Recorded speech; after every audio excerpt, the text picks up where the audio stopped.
Hello everyone guys, मैं सौरभ दिल्लीवार आप सबका स्वागत करता हूं हमारे यूट्यूब चैनल पर जहां हम लोग भारत का इतिहास पढ़ रहे हैं। ठीक है, भारत के इतिहास में हमने सबसे पहले स्टार्ट किया था क्या, मध्यकालीन भारत का इतिहास, जिसमें से दिल्ली सल्तनत और मुगल वंश हम समाप्त कर चुके हैं। और एक नया टॉपिक जो बीच का है छूटा हुआ था, कौन सा, विजयनगर साम्राज्य। विजयनगर साम्राज्य आज हम एक नया टॉपिक स्टार्ट करने वाले हैं। क्लियर है, स्टार्ट करते हैं विजयनगर साम्राज्य। ठीक है, जब हम लोग पढ़े हैं दिल्ली सल्तनत, साथ ही साथ पढ़े हैं मुगल वंश, तो इन दो वंशों को पढ़ने के दौरान दो बार विजयनगर साम्राज्य का जिक्र अपन कर चुके हैं। ठीक है, जब मैं पढ़ा हूं दिल्ली सल्तनत, साथ ही साथ पढ़ा हूं मुगल वंश, तब दो बार इस विजयनगर साम्राज्य का वर्णन हुआ है। देखते हैं कब कब हुआ है। तुगलक वंश के दौरान जब हम पढ़ रहे थे क्या, मोहम्मद बिन तुगलक, तब हमने पढ़ा है क्या, वो असफलताओं के सुल्तान थे, साथ ही अपने समय से आगे के विचारों वाले व्यक्ति थे। मतलब क्या है, जब आप प्रयोग कर रहे हैं तब योजनाएं कैसी हो रही है, असफल हो रही है, उनकी योजनाएं असफल हो रही है। जनता कैसे है, त्रस्त है, जनता उनसे त्रस्त है। तब उनके साम्राज्य में अलग अलग क्षेत्रों में विद्रोह हो रहे हैं, और उन्हीं विद्रोहों में से दो विद्रोह बहुत ही महत्वपूर्ण है, फेमस है। ठीक है, हमने पढ़ा था 1336 में मोहम्मद बिन तुगलक के शासनकाल में 1336 में हरिहर एवं बुक्का नाम के दो भाइयों ने विद्रोह किया है और दक्षिण भारत में एक हिंदू साम्राज्य विजयनगर साम्राज्य की स्थापना की थी। फिर से बोल रहा हूं मैं, मोहम्मद बिन तुगलक के समय में हरिहर एवं बुक्का नाम के दो भाइयों ने विद्रोह किया है और दक्षिण भारत में एक पृथक हिंदू राज्य विजयनगर साम्राज्य की स्थापना की है। साथ ही हमने पढ़ा है क्या, 1347 में अलाउद्दीन हसन बहमन शाह ने मोहम्मद बिन तुगलक के शासनकाल में ही विद्रोह किया है एवं एक नवीन राज्य बहमनी साम्राज्य की स्थापना की थी। ठीक है, किसने की थी, अलाउद्दीन हसन बहमन शाह ने बहमनी साम्राज्य की स्थापना की थी। अब ये जो विजयनगर है और जो बहमनी साम्राज्य है पड़ोसी हैं, ठीक ऊपर नीचे हैं। ठीक है, बहमनी कहां है, ऊपर में है, उस जस्ट नीचे में क्या है, विजयनगर है। दोनों राज्य कैसे हैं, पड़ोसी हैं, और पड़ोसियों के मध्य हमेशा मधुर संबंध नहीं रहते हैं, और वैसे ही संबंध विजयनगर और बहमनी के मध्य है। ठीक है, कटु संबंध है, मतलब पड़ती नहीं, दोनों की विजयनगर और बहमनी की पड़ती नहीं है। और रायचूर दोआब को लेकर बार बार इन दो राज्यों के मध्य क्या हुआ है, युद्ध हुआ है। उन सब युद्धों के बारे में अपन देखेंगे। ठीक है, याद रखना, विजयनगर और बहमनी राज्यों के मध्य बार बार युद्ध हुआ है और उन युद्धों के बारे में अपन देखेंगे भी। ठीक है, स्टार्ट करते हैं अब मेन टॉपिक की, कैसे इस राज्य की स्थापना हुई और कौन कौन से महत्वपूर्ण शासक हुए। लेकिन उससे पहले कुछ इंट्रोडक्शन देखते हैं कि इस राज्य का वर्णन कहां से मिलता है। ठीक है, जो वर्तमान कर्नाटक में हम्पी नामक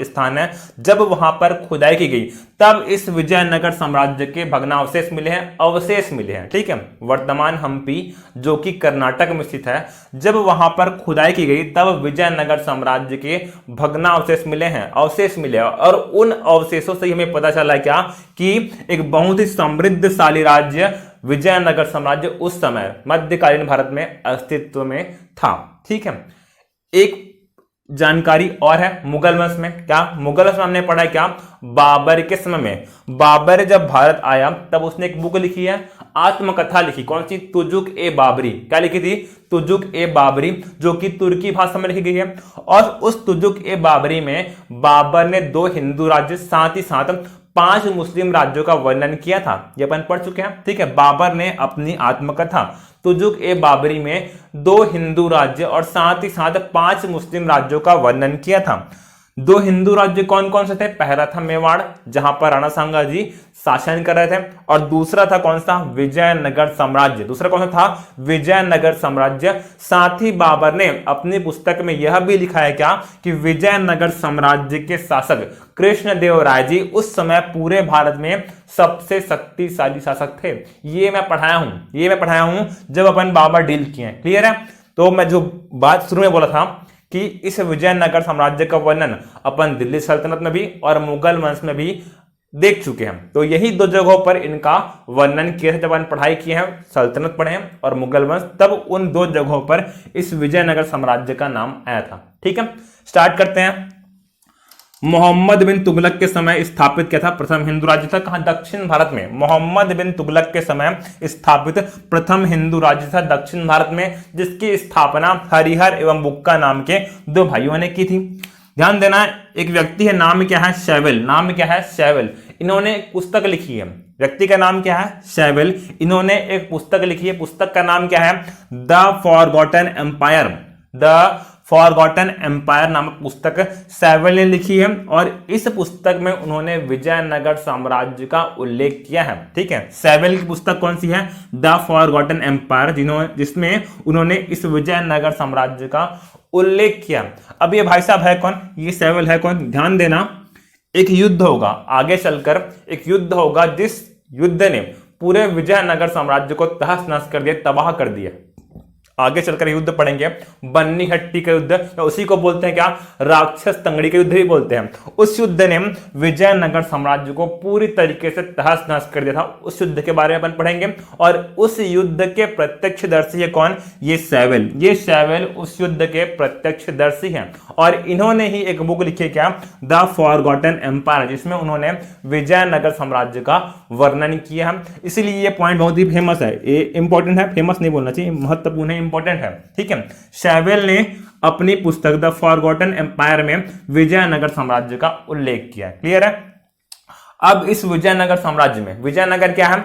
एक राजधानी, एक जगह का नाम है, एक जगह का नाम है जिसको केंद्र मानकर चार अलग अलग राजवंशों ने इस विजयनगर साम्राज्य के अंतर्गत चार अलग अलग राजवंशों ने शासन किया है। ठीक है, उनका क्रम से आपको याद करना है कौन कौन से राजवंश पहले आया और कौन बाद में आया। ध्यान देना, चार वंश है, कौन कौन से? संगम वंश, सालुव वंश, तुलुव वंश और आर्यवेडु वंश। ठीक है, फिर से बोलिए, संगम वंश, सालुव वंश, तुलुव वंश और आर्यवेडु वंश। कई जगह सालुव को सुलुव भी लिखा है, दोनों एक ही है। ठीक है, संगम वंश, सालुव वंश, तुलुव वंश और आर्यवेडु वंश, ये चार अलग अलग राजवंश है जिन्होंने विजयनगर पर शासन किया। पहला कौन सा है? संगम वंश। पहला वंश कौन सा है? संगम वंश। ठीक है, जिसकी स्थापना हरिहर और बुक्का करेंगे, ये अपन देखेंगे। अभी आपको याद करना है कौन कौन सा वंश है? संगम वंश, सालु वंश, तुलु वंश, आर्यवेडु वंश, ये चार अलग अलग राजवंश हैं।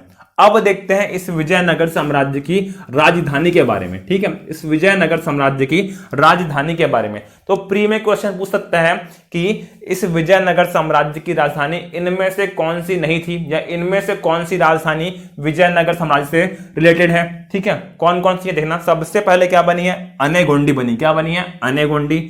फिर बना है क्या? विजयनगर। फिर पेनुकोंडा और चंद्रगिरी। ठीक है, जब विजयनगर साम्राज्य में चार वंशों ने शासन किया, संगम वंश, सालु वंश, तुलु वंश और आर्यवेडु वंश, इन सब के शासकों में कुछ शासकों ने अपनी राजधानी चेंज की है, और इस तरीके से चार महत्वपूर्ण जगहों को, चार नगरों को विजयनगर साम्राज्य की राजधानी बनने का गौरव प्राप्त हुआ है। कौन कौन से हैं वो जगह कौन कौन से हैं? अनेगोंडी, विजयनगर, पेनुकोंडा और चंद्रगिरी, ये आपको याद करना है। ठीक है, चार ऐसे नगर हैं जिन्हें यह गौरव प्राप्त हुआ है क्या? कि ये विजयनगर साम्राज्य की राजधानी बने। कौन कौन सा है वो? अनेगोंडी, विजयनगर, पेनुकोंडा और चंद्रगिरी। ठीक है, अब देखते हैं कैसे हरिहर एवं बुक्का ने विजयनगर साम्राज्य की स्थापना की। ठीक है, देखते हैं उनके बारे में कि कैसे उन्होंने स्थापना की। अभी दिल्ली में सुल्तान कौन है? मोहम्मद बिन तुगलक है। तुगलक वंश के राजा या शासक सुल्तान कौन है? मोहम्मद बिन तुगलक। अभी कहां बैठे हैं? दिल्ली में बैठे हैं। हमने देखा है क्या? उन्होंने काकतीय राज्य पर, वारंगल पर आक्रमण किया था। मोहम्मद बिन तुगलक ने वारंगल पर आक्रमण किया, और वारंगल में उस समय काकतीय वंश के राजा का शासन था। वारंगल में इस समय काकतीय वंश के राजा का शासन था, और उसी काकतीय वंश के राजा के सामंत है कौन? हरिहर एवं बुक्का। ठीक है, यह अपन पढ़ चुके हैं मोहम्मद बिन तुगलक में कि उन्होंने वारंगल पर आक्रमण किया था, और वारंगल में उस समय काकतीय राजा थे, काकतीय राजा का शासन था, और उन्हीं काकतीय राजा के क्या है? ये सामंत है। हरिहर और बुक्का वो काकतीय राजा के सामंत थे। हरिहर एवं बुक्का उस काकतीय राजा के सामंत थे। लेकिन जब मोहम्मद बिन तुगलक ने आक्रमण किया तब उन्हें ही बंदी बना लिया था। मतलब क्या है? अब काकतीय वंश वहां से हट गया, काकतीय वंश वहां से हट गया है, कमजोर हो गया है। तब हरिहर और बुक्का पड़ोसी राज्य में चले गए। तब हरिहर और बुक्का एक पड़ोसी राज्य में गए हैं। राज्य का नाम क्या है? कांपिली राज्य, कांपिल्य या कांपिली एक ही है, ठीक है। कांपिली या कांपिल्य राज्य में चले गए कौन? हरिहर और बुक्का, जहां इन्हें मंत्री पद दिया गया है, ठीक है। हरिहर और बुक्का कहां चले गए हैं? कांपिली राज्य में, जहां इन्हें मंत्री पद दिया गया है। लेकिन कुछ समय पश्चात मोहम्मद बिन तुगलक ने यहां पर भी आक्रमण कर दिया, ठीक है। पहले कहां थे लोग? वारंगल में थे, वहां भी आक्रमण किया। अब कांपिली राज्य में भी मोहम्मद बिन तुगलक ने आक्रमण किया है। लेकिन जब इस बार आक्रमण किया है तब हरिहर एवं बुक्का को भी बंदी बनाया जाएगा, ठीक है। मोहम्मद बिन तुगलक ने वहां पे आक्रमण किया है, कांपिली राज्य में आक्रमण किया। वहां पे मंत्री है कौन? हरिहर और बुक्का अभी वहां पर मंत्री पद पर है। और जब युद्ध हुआ तब हरिहर एवं बुक्का को बंदी बनाया जाएगा, ठीक है। बंदी बनाकर कहां ले गए हैं? दिल्ली ले गए हैं। और दिल्ली ले जाकर उन्हें बोला गया कि आपको इस्लाम धर्म स्वीकारना पड़ेगा, ठीक है। बंदी बनाया गया तो क्या कहलाए? वो युद्ध बंदी कहलाए हैं। जब हरिहर एवं बुक्का को युद्ध में पराजित किया गया, साथ ही उन्हें क्या बनाया गया है? बंदी। तो उन्हें क्या बोला गया है? युद्ध बंदी। अब युद्ध बंदी बन गया, मतलब क्या है? उन्हें हर बात माननी पड़ेगी सुल्तान की हर बात माननी पड़ेगी। तब सुल्तान ने कहा है क्या कि आपको इस्लाम धर्म स्वीकारना पड़ेगा, और हरिहर एवं बुक्का ने इस्लाम धर्म स्वीकार कर लिया। हरिहर एवं बुक्का ने अब इस्लाम धर्म स्वीकार कर लिया है, ठीक है। इस्लाम धर्म स्वीकार कर लिया है। अब इसी समय क्या हो रहा है? बीच में मोहम्मद बिन तुगलक के राज्य में ही दक्षिण भारत में फिर से एक विद्रोह होता है। मोहम्मद बिन तुगलक के राज्य में दक्षिण भारत में फिर से एक विद्रोह हुआ, और इस बार विद्रोह के दमन के लिए सुल्तान ने हरिहर और बुक्का को ही भेजा है, ठीक है। हरिहर और बुक्का भी क्या कर चुके हैं? इस्लाम धर्म स्वीकार कर चुके हैं, ठीक है। इसी समय क्या हो रहा है? दक्षिण भारत में क्या हो रहा है? विद्रोह हुआ, और उस विद्रोह के दमन के लिए सुल्तान ने हरिहर और बुक्का को दक्षिण भारत भेजा है कि आप जाइए उस विद्रोह का दमन करके आइए। अब हरिहर और बुक्का दमन के लिए निकले हैं, हरिहर और बुक्का दमन के लिए निकले हैं दक्षिण भारत में। तब इनका सामना एक व्यक्ति से हुआ है। उस व्यक्ति का नाम क्या है? माधव विद्यारण्य जी, ठीक है। हरिहर और बुक्का का सामना किससे हुआ है? माधव विद्यारण्य जी, जो इनके गुरु बनेंगे। ध्यान देना, एक व्यक्ति है माधव विद्यारण्य। इनसे जब हरिहर और बुक्का ने मुलाकात की है, तब माधव विद्यारण्य जी ने इन्हें पुनः हिंदू धर्म में दीक्षित किया है। पुनः हिंदू धर्म में दीक्षित किया किसने? माधव विद्यारण्य जी ने हरिहर और बुक्का को, ठीक है। हमने पढ़ा क्या? इस्लाम धर्म स्वीकार कर लेते थे दोनों लोग, ठीक है। जब ये इनसे मिले हैं तब इनसे उन्होंने पुनः हिंदू धर्म की दीक्षा ली है, और इनसे ही प्रेरणा लेकर, माधव विद्यारण्य जी से ही प्रेरणा लेकर हरिहर और बुक्का अब विद्रोह करके विजयनगर साम्राज्य की स्थापना करेंगे, ठीक है। माधव विद्यारण्य जी क्या है? इनके गुरु हैं, जिन्होंने हरिहर एवं बुक्का को पुनः हिंदू धर्म में दीक्षित किया, और उनसे ही प्रेरणा लेकर हरिहर और बुक्का ने 1336 में विजयनगर साम्राज्य की स्थापना कर दी। कौन साम्राज्य की? विजयनगर साम्राज्य की स्थापना कर दी है। कई लोग बोलते हैं क्या कि ये माधव विद्यारण्य जी है, विद्यारण्य जी की प्रेरणा लेकर इन्होंने एक नगर बसाया। हरिहर और बुक्का ने एक नगर बसाया, और उस नगर का नाम क्या रखा? विद्यानगर, जो बाद में क्या बन गया? विजयनगर। ऐसा कुछ लोग बोलते हैं, ठीक है। ये माधव विद्यारण्य जी के नाम पर क्या बना है? ये विद्यारण्य जी क्या बना? विद्यानगर, और जो बाद में क्या बन गया? विजयनगर। ऐसा कुछ लोग बोलते हैं, ठीक है। ध्यान देना, हरिहर एवं बुक्का जी के पिता का नाम क्या था? संगम था। हरिहर एवं बुक्का जी के पिता का नाम क्या था? संगम वंश। और इसीलिए जो हरिहर और बुक्का ने जिस वंश की स्थापना की, वह वंश क्या कहलाया? संगम वंश कहलाया। क्या कहलाया? संगम वंश कहलाया है।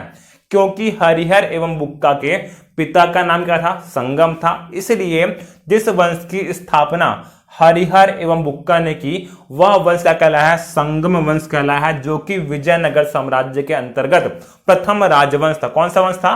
संगम वंश था, जिसकी स्थापना हरिहर एवं बुक्का ने की थी। उनके गुरु कौन थे? माधव विद्यारण्य जी। कौन थे? माधव विद्यारण्य जी उनके गुरु थे। देखते हैं अब संगम वंश के बारे में, ठीक है। देखते हैं अब संगम वंश के बारे में। स्टार्ट करते हैं संगम वंश के बारे में। हमने देखा अभी क्या? हरिहर एवं बुक्का नाम के दो भाइयों ने विजयनगर साम्राज्य की स्थापना की थी, और क्योंकि हरिहर एवं बुक्का के पिता का नाम संगम था, इसलिए इस वंश का नाम क्या पड़ा है? संगम वंश पड़ा है। क्योंकि हरिहर एवं बुक्का के पिता का नाम संगम था, इसलिए इस वंश का नाम क्या पड़ा है, संगम वंश पड़ा है। ठीक है, ध्यान देना। अब हरिहर और बुक्का में जो बड़ा भाई है वो कौन है, हरिहर है। हरिहर जो है वो बड़ा भाई है, इसलिए सबसे पहले शासक हरिहर ही बनेगा। ठीक है, और हरिहर ने अपनी राजधानी क्या बनाई है, अनेगोंडी बनाई है। अभी मैंने पढ़ा ना कि विजयनगर साम्राज्य की 4 राजधानियां थी, उनमें से पहला कौन सा था, अनेगोंडी था। पहला कौन सा था, अनेगोंडी। हरिहर प्रथम ने आरंभिक रूप से अपनी राजधानी क्या बनाई है, अनेगोंडी को बनाई है, जो तुंगभद्रा नदी के तट पर है, जो तुंगभद्रा नदी के तट पर स्थित है। नाम क्या है जगह का, अनेगोंडी। यही क्या है, विजयनगर साम्राज्य की आरंभिक राजधानी थी। देखते हैं अब हरिहर प्रथम के बारे में। ठीक है, देखते हैं हरिहर प्रथम के बारे में। इन्होंने विजयनगर साम्राज्य की स्थापना की थी, अपन पढ़ चुके हैं। दूसरा पॉइंट जो महत्वपूर्ण है क्या, शासन काल के 7वें वर्ष में, शासन काल के 7वें वर्ष में हरिहर प्रथम ने अपनी राजधानी अनेगोंडी से विजयनगर स्थानांतरित की है। यह एक बहुत ही महत्वपूर्ण पॉइंट है। क्या, हरिहर प्रथम ने अपने शासन काल के 7वें वर्ष में अपनी राजधानी अनेगोंडी से विजयनगर स्थानांतरित की है, और अपने साम्राज्य, अब जब राजधानी विजयनगर बना दिए हैं उसके पश्चात वो अपने साम्राज्य का विस्तार करेंगे। और उन्होंने विजयनगर साम्राज्य की बाउंड्री कहां बनाई है, कृष्णा नदी से लेकर कावेरी नदी तक। ठीक है, उत्तर में कृष्णा नदी तक और दक्षिण में कावेरी नदी तक उनका राज्य फैला हुआ है। हरिहर प्रथम की बात करूं मैं, जब ये शासन कर रहे हैं इस समय विजयनगर साम्राज्य उत्तर में कृष्णा नदी तक और दक्षिण में कावेरी नदी तक फैला हुआ है। कृष्णा के बीच से लेकर कावेरी तक का भाग अभी क्या है, विजयनगर साम्राज्य के अंतर्गत था हरिहर प्रथम के शासनकाल के दौरान। जब इनकी मृत्यु हुई तो उसके पश्चात इनका भाई अर्थात बुक्का प्रथम क्या बनेगा, शासक बनेगा। हरिहर की मृत्यु के बाद इनका भाई बुक्का प्रथम क्या बनेगा, अब अगला शासक बनेगा। ध्यान देना, बहुत ही प्रतापी व्यक्ति हैं जो बुक्का प्रथम है, बहुत ही प्रतापी व्यक्ति हैं, उनके बारे में डिटेल में पढ़ना है। ठीक है, हरिहर के बाद कौन बना है, अब बुक्का बन गए हैं अगले शासक। इन्होंने एक उपाधि ली है, बुक्का प्रथम ने एक उपाधि ली। कौन सी उपाधि, वेद मार्ग प्रतिष्ठापक की उपाधि। बुक्का प्रथम ने वेद मार्ग प्रतिष्ठापक की उपाधि धारण की। ये क्वेश्चन प्री में पूछ सकता है कि वेद मार्ग प्रतिष्ठापक की उपाधि किन्होंने धारण की है, तो विजयनगर साम्राज्य के शासक बुक्का प्रथम ने वेद मार्ग प्रतिष्ठापक की उपाधि धारण की थी। अब बुक्का के एक पुत्र हैं, बुक्का के एक पुत्र है, नाम क्या है, कंपन। नाम क्या है, कंपन। बुक्का का पुत्र नाम क्या है, कंपन। और इस कंपन ने मदुरई विजय अभियान किया है। ठीक है, जब बुक्का शासन कर रहे हैं तब इनके पुत्र कंपन ने मदुरई अभियान किया है और मदुरई को जीत लिया है। कंपन ने मदुरई को जीत लिया है। तब कंपन की पत्नी बेहद खुश है। ठीक है, कंपन की पत्नी है, नाम क्या है, गंगा देवी। ठीक है, बुक्का प्रथम के पुत्र नाम क्या है, कंपन। इन्होंने मदुरई अभियान किया। जिस बात से खुश कौन है, कंपन की पत्नी गंगा देवी। और इसी खुशी में उन्होंने एक बुक लिखी है, एक बुक लिखी, कौन सी, मदुरई विजयम, क्योंकि उनके पति ने मदुरई को जीता है, इसीलिए गंगा देवी ने एक बुक लिखी है। बुक का नाम क्या है, मदुरई विजयम, जो कि कंपन की पत्नी है। कंपन कौन है, बुक्का प्रथम के पुत्र है। ठीक है, ध्यान देना। तो बुक्का प्रथम है, बहुत ही प्रतापी है, बहुत ही प्रतापी शासक है, साथ ही साथ एक कुशल योद्धा भी है, साथ ही साथ एक कुशल योद्धा भी है। इसी कारण जो साहित्यकार हैं जिन्होंने इस वंश के बारे में लिखा है, उन्होंने बुक्का प्रथम को 3 समुद्रों का स्वामी कहा है। बुक्का प्रथम को 3 समुद्रों का स्वामी कहा है साहित्यकारों ने, जिन्होंने भी विजयनगर साम्राज्य के बारे में लिखा है। सबका मानना क्या है कि एक कुशल योद्धा, साथ ही साथ एक प्रतापी शासक है। कौन, बुक्का प्रथम। इसीलिए इनके बारे में लिखा गया क्या, ये 3 समुद्रों के स्वामी, 3 समुद्रों का स्वामी बुक्का प्रथम को कहा गया है। ठीक है, ठीक इसी समय क्या हो रहा है, विजयनगर और बहमनी दोनों के मध्य का और एक कटुता बढ़ते जा रही है। दोनों के मध्य जो संबंध है खराब होते जा रहे हैं। दोनों पड़ोसी राज्य हैं, दोनों नवीन राज्य हैं, तो अपने अपने क्षेत्र को बढ़ाना चाह रहे हैं। और इसी चाह में दोनों के मध्य क्या हो रहा है, टकराव हो रहा है। मतलब क्या, दोनों के बीच संबंध खराब हो रहे हैं। देखते हैं किस बात को लेकर इस विजयनगर और बहमनी साम्राज्य में विवाद है। विजयनगर और बहमनी साम्राज्य में विवाद आखिर किस बात को लेकर है। पहला क्या है, कृष्णा और तुंगभद्रा नदी के दोआब को लेकर। कृष्णा और तुंगभद्रा नदी के दोआब को लेकर इन दोनों के मध्य विवाद है। दोआब मतलब क्या है, ऐसा उपजाऊ क्षेत्र। ठीक है, दो नदी दो नदी है, दो नदी के बीच का क्षेत्र मतलब क्या है, यहाँ वर्ष भर जल है, और जल है मतलब क्या है, उपजाऊ क्षेत्र है। उपजाऊ क्षेत्र मतलब फसल अच्छी है, खाद्यान्न की समस्या नहीं होगी, और ये क्षेत्र इसी कारण क्या है, महत्वपूर्ण है।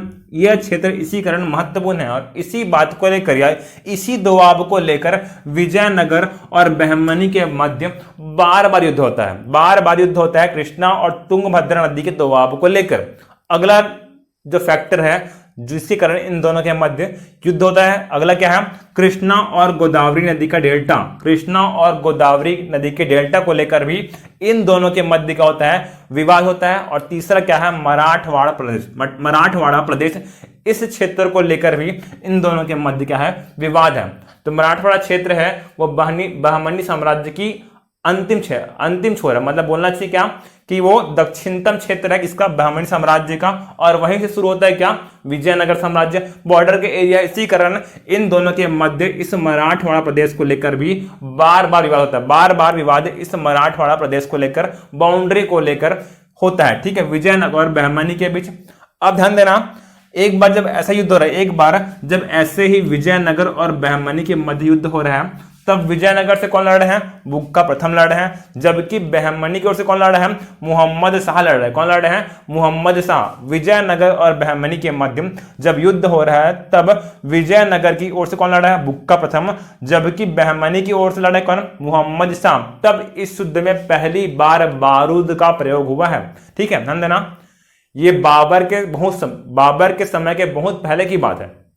हमने पढ़ा है जब बाबर भारत में आया तब उसने बाजार और भेरा के किले पर आक्रमण किया था, तब पहली बार उसने तोपों का प्रयोग किया था। बात कब की, 1519-26 की बात है, ठीक है, 19 से लेकर 26 तक उसने आरंभिक रूप से आक्रमण किया था, और तब उसने पहली बार तोपों का प्रयोग किया था। लेकिन उनके समय से बहुत पहले स्थापना कब हुई थी, 1336 में। कब हुई थी स्थापना, 1336 है, मतलब क्या है, 14वीं सदी में ही जब बुक्का प्रथम और मुहम्मद शाह के मध्य युद्ध हो रहा है, उस समय ही पहली बार बारूद का प्रयोग भारत में हो गया था। बारूद का प्रयोग इस युद्ध में हुआ था, जिसने युद्ध के डायमेंशन को पूरी तरीके से बदल कर रख दिया है, ठीक है। अब जब बारूद है मतलब क्या है, सेना का इंपॉर्टेंस उतना नहीं था। पहले क्या होता था, तीर भाल से लड़ाई हो रहा है, मतलब क्या, जिसके पास जितनी आर्मी है उसको उतना एडवांटेज था। लेकिन अब क्या हो रहा है, जिसके पास ज्यादा बारूद है उसका एडवांटेज है। इसने युद्ध के डायमेंशन को पूरी तरीके से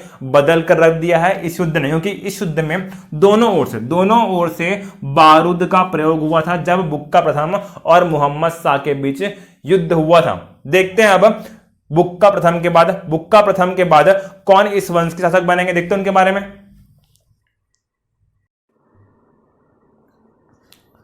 देखते हैं अब इस वंश के अगले शासक, संगम वंश के अगले शासक हरिहर द्वितीय के बारे में, ठीक है। अभी हमने पढ़ा क्या, बुक्का प्रथम के बारे में। उनके ही एक पुत्र है, नाम क्या है, हरिहर द्वितीय, जो बुक्का प्रथम के पुत्र थे। ध्यान देना, जो हरिहर प्रथम एवं बुक्का प्रथम ने कभी भी अपने आप को महाराज नहीं कहा है। महाराज या महाराजा धीराज की उपाधि बुक्का एवं हरिहर ने धारण नहीं की है। यह पॉइंट नोट करना कि हरिहर प्रथम एवं बुक्का प्रथम ने कभी भी अपने आप को महाराज नहीं कहा है, ना ही कभी महाराज अथवा महाराजा धीराज की उपाधि धारण की थी। हरिहर और बुक्का दोनों ने ही महाराजा धीराज की उपाधि या महाराज की उपाधि धारण नहीं की थी, जबकि बुक्का प्रथम के पुत्र हरिहर द्वितीय ने इस परंपरा का त्याग किया है, और त्याग करके महाराजा धीराज एवं राज परमेश्वर की उपाधि इन्होंने धारण की है। हरिहर द्वितीय जो कि बुक्का प्रथम का पुत्र है, उन्होंने महाराजा धीराज और राज परमेश्वर की उपाधि धारण की थी, और ऐसा करने वाले वो संगम वंश के या विजयनगर साम्राज्य के पहले शासक थे। क्या बोल रहा हूं मैं, हरिहर द्वितीय जो बुक्का प्रथम के पुत्र थे, इन्होंने महाराजा धीराज एवं राज परमेश्वर की उपाधि धारण की है, और ऐसा करने वाले वो संगम वंश के अथवा विजयनगर साम्राज्य के प्रथम शासक थे, ठीक है, ध्यान देना। अब विजयनगर और बहमनी के मध्य क्या हो रहा है, बार बार विवाद हो रहा है। जब विवाद हो रहा है तब हरिहर द्वितीय ने बहमनी से एक युद्ध में गोवा एवं बेलगांव छीन लिया है। गोवा और बेलगांव का क्षेत्र बहमनी साम्राज्य में आता था पहले, और यह क्षेत्र उन्होंने छीन लिया। हरिहर द्वितीय ने बहमनी से गोवा एवं बेलगांव का क्षेत्र छीन लिया है। क्लियर है। अब इतने से भी मन नहीं भरा है इनका, इतने से भी मन नहीं भरा है। अब इन्होंने श्रीलंका पर भी आक्रमण किया है। हरिहर द्वितीय ने अब श्रीलंका पर भी आक्रमण किया, वहां पर भी विजय प्राप्त की है। हरिहर द्वितीय ने श्रीलंका पर भी विजय प्राप्त की है। ठीक है, अब हरिहर द्वितीय के पश्चात देवराय प्रथम क्या बने हैं? शासक बने। ठीक है, ध्यान देना, हरिहर द्वितीय के बारे में सिर्फ इतना ही पढ़ना है। और इनके बाद कौन बने हैं? देवराय प्रथम शासक बने हैं। जब पढ़ रहे हैं ना संगम वंश के बारे में पढ़े हैं, तो इनसे 2 मार्क्स या मैक्सिमम टू मैक्सिमम 4 मार्क्स में क्वेश्चन आएगा, उससे ऊपर क्वेश्चन आ नहीं सकता। अगर 8 मार्क्स में क्वेश्चन आएगा तो वो किसके बारे में आएगा? कृष्णदेवराय के बारे में, कृष्णदेवराय के बारे में आएगा, या फिर आएगा क्या? विजयनगर साम्राज्य की प्रशासनिक व्यवस्था के बारे में। ठीक है, अभी जो पढ़ा है वहां से 2 मार्क्स या 4 मार्क्स से क्वेश्चन, मैक्सिमम 4 मार्क्स का ही क्वेश्चन आएगा। ये जो फैक्ट बता रहा हूं मैं वो आपको याद करना है। ठीक है, प्री के टाइप लग रहा है लेकिन मेंस के लिए भी यही फैक्ट आपका काम में आएगा, ये फैक्ट आपको याद करना है। ठीक है, हरिहर द्वितीय के पश्चात देवराय प्रथम क्या बने हैं? शासक बने। ध्यान देना, जैसे ही शासक बने, जैसे ही देवराय प्रथम जी शासक बने हैं, अब रायचूर दोआब को लेकर विजयनगर और बहमनी के मध्य संग्राम तेज हो गया, युद्ध तेज हो गया। मतलब अगर कोई एक कदम फिर दे रायचूर दोआब में तो फिर मारपीट हो जाएगा। ठीक है, मतलब क्या है? विजयनगर साम्राज्य और बहमनी के मध्य मतभेद बढ़ता चला गया रायचूर दोआब को लेकर। और रायचूर दोआब के लिए इन शासकों के मध्य, विजयनगर और बहमनी के शासकों के मध्य अब बार युद्ध होना आरंभ होंगे। एक देवराय प्रथम के समय से ही चालू हुआ है। रायचूर दोआब को लेकर युद्ध है ये इनके समय ही मेनली चालू हुआ है। जब चालू हुआ है तब देवराय प्रथम और बहमनी के शासक के मध्य क्या होगा? युद्ध होगा। उस युद्ध को हम क्या बोलते हैं? सोनार पुत्री का युद्ध। क्या बोलते हैं? सोनार पुत्री का युद्ध बोलते हैं। एक बहुत ही महत्वपूर्ण टॉपिक है। ठीक है, टॉपिक क्या है? सोनार पुत्री का युद्ध, जो कि विजयनगर साम्राज्य संगम वंश के शासक देवराय प्रथम एवं बहमनी साम्राज्य के शासक फिरोज शाह के मध्य लड़ा गया है। ठीक है, विजयनगर के शासक देवराय प्रथम एवं बहमनी साम्राज्य के शासक फिरोज शाह के मध्य लड़ा गया था। जब युद्ध हुआ तब उसमें फिरोज शाह जीत रहे हैं, हार कौन रहा है? देवराय। जब हार रहे हैं तब इन्होंने संधि कर लिया, देवराय प्रथम ने फिरोज शाह से संधि कर ली है। जब संधि कर ली है तब देवराय प्रथम जी ने अपनी पुत्री का विवाह फिरोज शाह से किया है। ठीक है, युद्ध का नाम क्या है? सोनार पुत्री का युद्ध, जो कि देवराय प्रथम एवं फिरोज शाह के मध्य लड़ा गया था। जब युद्ध में हार रहे कौन? देवराय प्रथम, तब इन्होंने संधि की है फिरोज शाह से और अपनी पुत्री का विवाह किससे किया है? फिरोज शाह से कर दिया है। साथ ही साथ दहेज में क्या दिया है? बांकापुर का क्षेत्र दहेज में दिया है। ठीक है, अपनी बेटी का विवाह किससे कर दिया है? फिरोज शाह से कर दिया है। साथ ही साथ बांकापुर का क्षेत्र भी दहेज में दिया है। अब इनके बारे में एक पॉइंट और पूछता है, इन्होंने तुंगभद्रा नदी पर डैम बनवाया है। ठीक है, ध्यान देना, उस समय बांध बनवा रहे हैं। मतलब क्यों बनवा रहे हैं? केवल खेती के लिए बनवा रहे हैं। ठीक है, उस समय तो वो नहीं आया था, टरबाइन वरबाइन आया नहीं है, तो बिजली तो पैदा होगी नहीं। मतलब क्यों कर रहे हैं? सिंचाई के लिए। इन्होंने सिंचाई के लिए तुंगभद्रा नदी पर क्या बनवाया है? बांध बनवाया है। और इस बांध का वर्णन अनेक इतिहासकारों ने किया है, जिनमें से एक प्रमुख कौन है? इटली के यात्री, नाम क्या है? Niccolo Conti. नाम क्या है? Niccolo Conti. ये क्वेश्चन पीएससी और व्यापम को मिलाकर कम से कम 4 से 5 बार आ गया है कि निकोलो कोंटी, इटली यात्री निकोलो कोंटी किनके समय में विजयनगर आया था या भारत आया था? ध्यान देना, वह संगम वंश के शासक देवराय प्रथम के शासनकाल में भारत आया था। नाम क्या है उनका? इटली के यात्री, नाम क्या है? Niccolo Conti. नाम क्या है? Niccolo Conti. भारत आए थे देवराय प्रथम के शासनकाल में। ध्यान देना, देवराय प्रथम जो है इस सोनार पुत्र के युद्ध में हार गए हैं। देवराय प्रथम इस सोनार पुत्र के युद्ध में हार गए हैं। हारने का रीजन क्या है? इनके पास क्या था? जो बहमनी साम्राज्य उनके पास क्या है? शानदार धनुर्धर है फिरोज शाह के आर्मी में। इनकी आर्मी में क्या थे? शानदार धनुर्धर थे। और इनके पास उस चीज की कमी थी, और उसी कमी को पूरा करने के लिए देवराय प्रथम ने अपनी आर्मी में तुर्की धनुर्धरों को शामिल किया है। ठीक है, एक युद्ध हुआ था, कौन सा युद्ध? सोनार पुत्र के युद्ध, जिसमें हार गए थे कौन? देवराय प्रथम। हारे क्यों थे? क्योंकि इनके पास फिरोज शाह जो कि बहमनी के शासक थे, उनकी आर्मी में बहुत ही बेहतरीन, बहुत ही शानदार क्या थे? धनुर्धर थे, जबकि इनके पास उसका अभाव था। और उसी अभाव को या उसी कमी को दूर करने के लिए इन्होंने अपनी आर्मी में तुर्की धनुर्धरों को शामिल किया है। तुर्की धनुर्धरों को शामिल किया किसने? देवराय प्रथम ने। पहली बार इन्होंने ही किया था। ठीक है, मैं ये नहीं बोल रहा हूं कि सबसे बड़ी मात्रा में, मैं ये बोल रहा हूं पहली बार देवराय प्रथम ने ही स्टार्ट किया था। क्या? तुर्की धनुर्धरों को अपनी आर्मी में शामिल करना देवराय प्रथम ने ही स्टार्ट किया था। अब उनके पास भी क्या हो गया है? अच्छे धनुर्धर उनकी आर्मी में आ गए हैं। जब आ गए हैं तब उन्होंने वारंगल राज्य से संधि की है। तब देवराय प्रथम ने वारंगल राज्य से संधि कर ली है।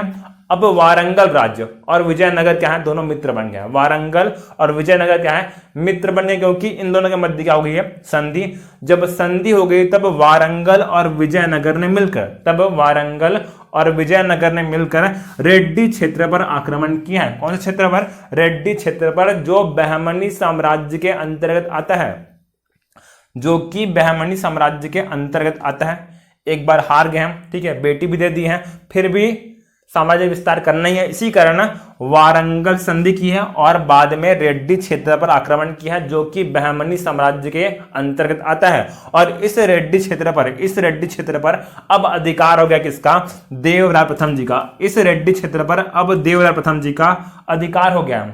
जब हारे थे तो मन में क्या डिसअपॉइंटमेंट था, हार गए यार करके, इसी कारण अंत में आक्रमण करेंगे और जीत कर मन में क्या संतुष्टि है कि कुछ हारा हूं तो कुछ तो जीत लिया हूं। ठीक है, ये क्षेत्र हार गए थे, बांकापुर क्षेत्र क्या दिए हैं? दहेज में दिए थे, साथ ही साथ अपनी बेटी का विवाह भी किया था, लेकिन बाद में इस क्षेत्र को जीत गए तो मन में क्या है?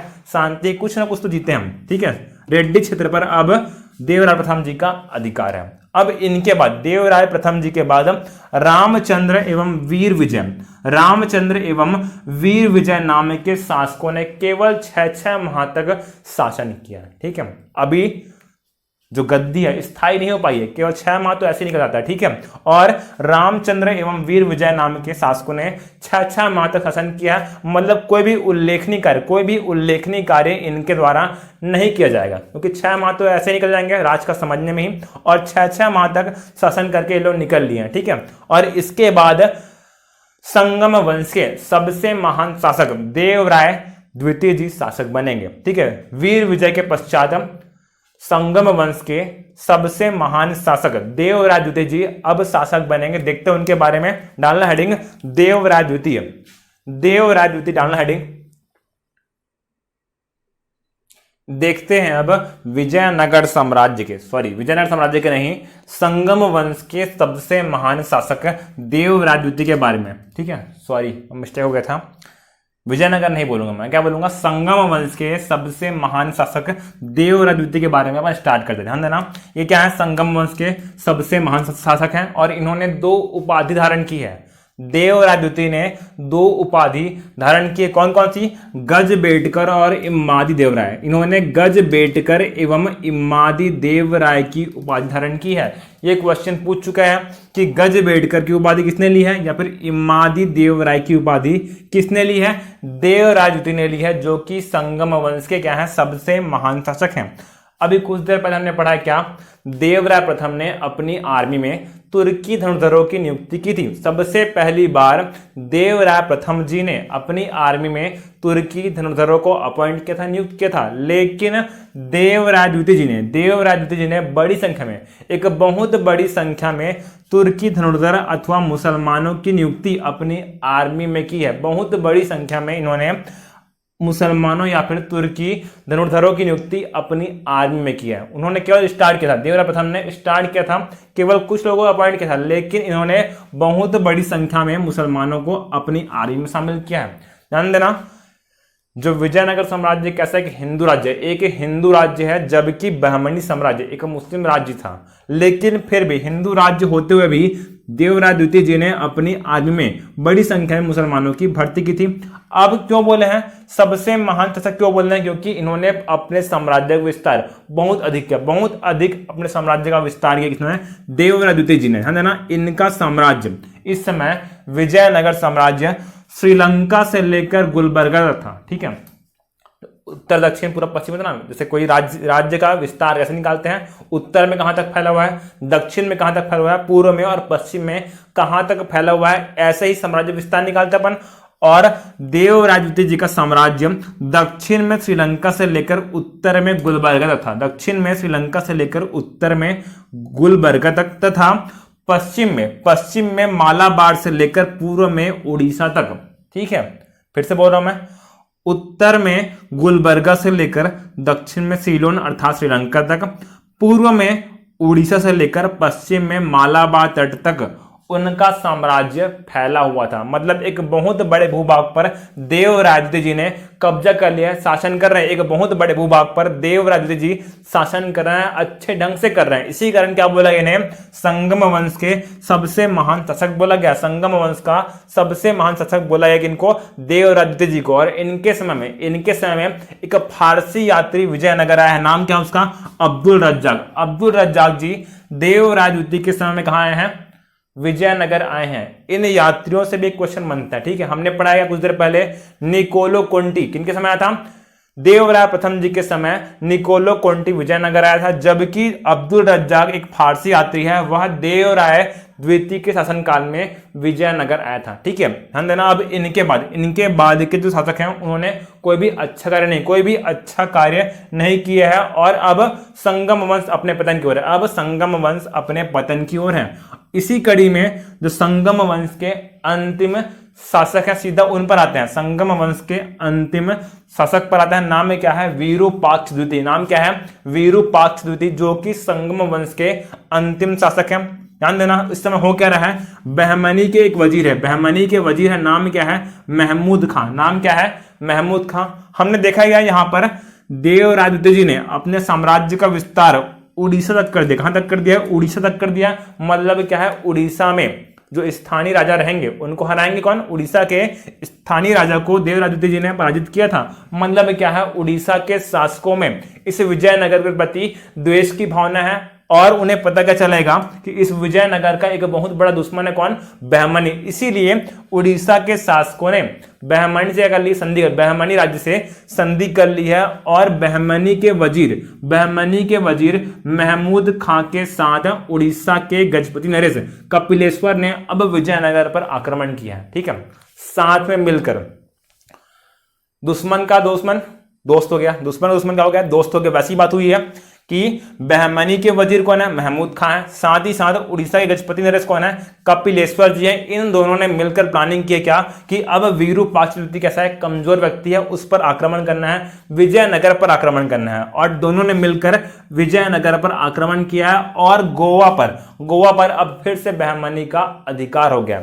ठीक है, गोवा राज्य पर अब फिर से बहमनी का अधिकार हो गया है। विजयनगर से उन्होंने गोवा छीन लिया। मतलब क्या है, विजयनगर में अब क्या है, अराजकता का माहौल फैल गया। विजयनगर साम्राज्य में अब अराजकता का माहौल फैल गया था कि उनसे एक बड़ा राज्य छीन चुका है। जब छीन चुका है तब एक बहुत बड़ी घटना हुई। क्या हो गई कि विरूपाक्ष द्वितीय की हत्या उनके खुद के पुत्र ने कर दी।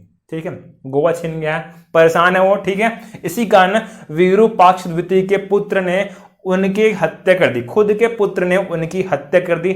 जब हत्या कर दी लगता है जो अराजकता फैली हुई थी वो अब बढ़ चुकी है। अब जो लोग हैं उनमें क्या है, द्वेष का माहौल है इनके पुत्र के प्रति कि कैसे अपने पिता की हत्या कर दिया, कैसे राजा की हत्या कर दिया। इसी कारण क्या है, जनता अब तितर बितर हो गई। जो अपने पिता की हत्या कर दिया वो प्रजा को कैसे संभालेंगे, ये सोचकर जनता क्या है, तितर बितर हो गई है। सब तरफ अराजकता का माहौल फैल गया है और इस मौके का फायदा उठाएंगे कौन, सालुव नरसिंह।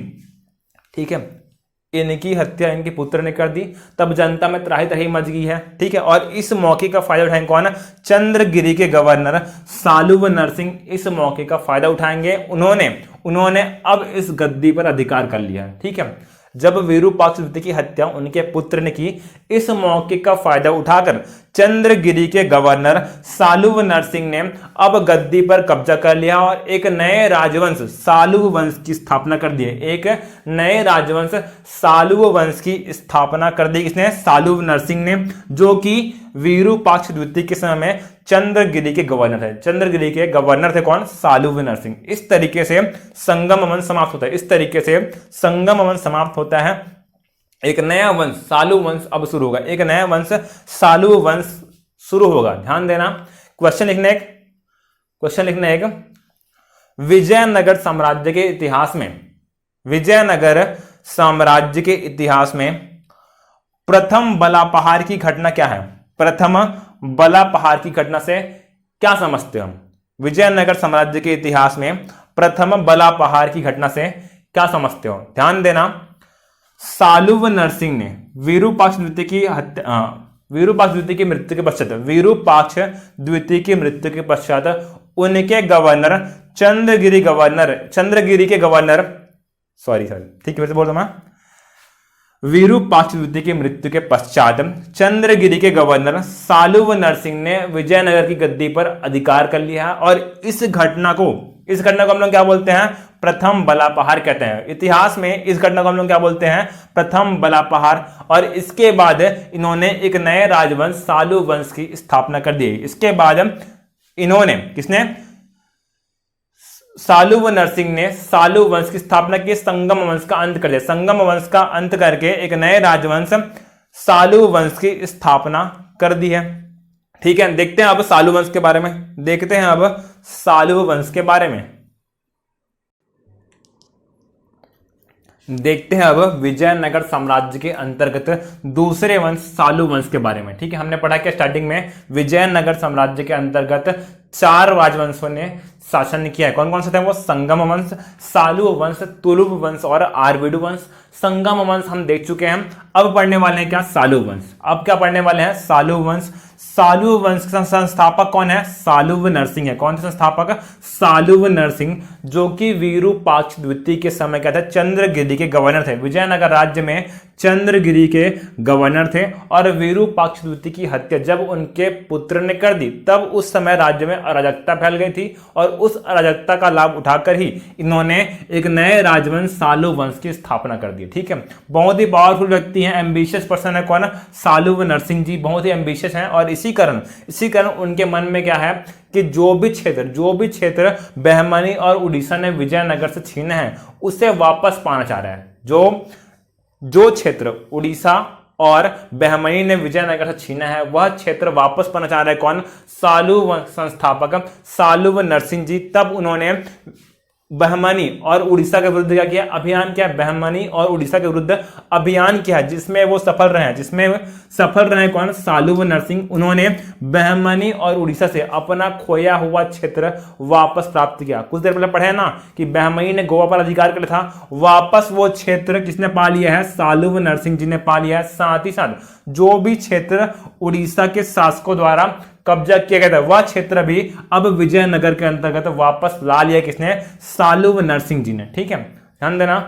अब सालुव नरसिंह जी का एक सेनापति है। सालुव नरसिंह जी का एक सेनापति है, नाम क्या है उसका? नरसा नायक। नाम क्या है? नरसा नायक। बहुत ही महत्वपूर्ण व्यक्ति है नरसा नायक, क्योंकि इनके विजय अभियानों में, सालुव नरसिंह जी के विजय अभियानों में इस सेनापति नरसा नायक का बहुत बड़ा योगदान रहा है। और इनसे खुश है कौन? सालुव नरसिंह जी। इनसे खुश है कौन? सालुव नरसिंह जी।